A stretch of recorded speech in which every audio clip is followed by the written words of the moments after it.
Welcome to mega 9 TV. నేను మీ జనని. దర్శక ధీరుడు రాజమౌళి తర్వాత ఆ రేంజ్ లో క్రేజ్ సొంతం చేసుకున్న డైరెక్టర్ సుకుమార్. పుష్పరాజ్ తగ్గేదేలే అంటూ ఐకాన్ స్టార్ తో కలిసి సుకుమార్ చరిత్ర సృష్టించాడు. పుష్ప 1 అండ్ పుష్ప 2 చిత్రాలతో సుకుమార్ బాలీవుడ్ ఫిల్మ్ మేకర్స్ కు పెద్ద షాకే ఇచ్చాడని చెప్పొచ్చు. పుష్ప 2 50 రోజులు సక్సెస్ఫుల్ గా పూర్తి చేసుకునేలా ఇంకా మంచి కలెక్షన్స్ రాబడుతుండడం విశేషం. పుష్ప 3 అనౌన్స్ చేశారు, కానీ దానికి కాస్త ఎక్కువ టైమే పట్టేలా ఉంది. సుక్కు నెక్స్ట్ ఏంటి అంటే గ్లోబల్ స్టార్ రామ్ చరణ్ తో మూవీ అని ప్రకటించేశాడు. అయితే చెర్రీ కోసం సుక్కు రంగస్థలంకు మించేలా పెద్ద ప్లానే రెడీ చేస్తున్నాడట. ఇంతకీ ఏంటా ప్లాన్?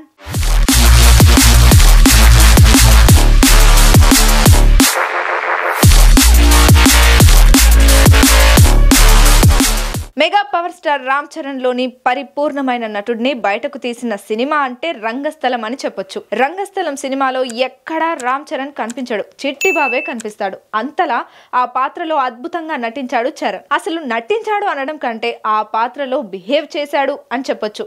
అంతలా చరణ్ లో ఉన్న పరిపూర్ణ నటుడిని బయటకు తీసి విమర్శలకు చెక్ పెట్టాడు సుకుమార్. మళ్ళీ చరణ్ సుకుమార్ కలిసి సినిమా చేస్తే చూడాలని అభిమానులే కాదు, కామన్ ఆడియన్స్ కూడా కోరుకుంటున్నారు. ఇప్పుడు ఈ క్రేజీ కాంబో ఫిక్స్ అయింది. పుష్ప 2 సక్సెస్ ను ఎంజాయ్ చేస్తున్న సుకుమార్ ప్రస్తుతం విదేశాల్లో రెస్ట్ తీసుకుంటున్నారు.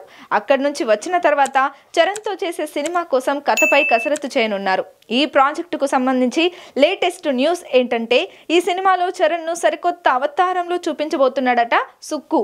స్టోరీ లైన్ ఎప్పుడో రెడీ చేశాడట సుకుమార్. అంతేకాదండోయ్, ఈ సినిమాలో చరణ్ ఎంట్రీ సీన్ ఎలా ఉండబోతుందో దర్శక ధీరుడు రాజమౌళికి సుకుమార్ చెప్పారట. ఓ సందర్భంలో రాజమౌళి ఈ విషయాన్ని బయటపెట్టారు. ఆ సీన్ గురించి సుకుమార్ చెప్తుంటే షాక్ అయ్యానని రాజమౌళి చెప్పారు. దీనిని బట్టి చరణ్ కోసం సుకుమార్ ఈసారి రంగస్థలంకు మించేలా ప్లాన్ రెడీ చేస్తున్నాడని అర్థమవుతోంది. అయితే ఈ క్రేజీ ప్రాజెక్టు గురించి మరింత క్లారిటీ రావాలంటే కొన్ని రోజులు ఆగాల్సిందే.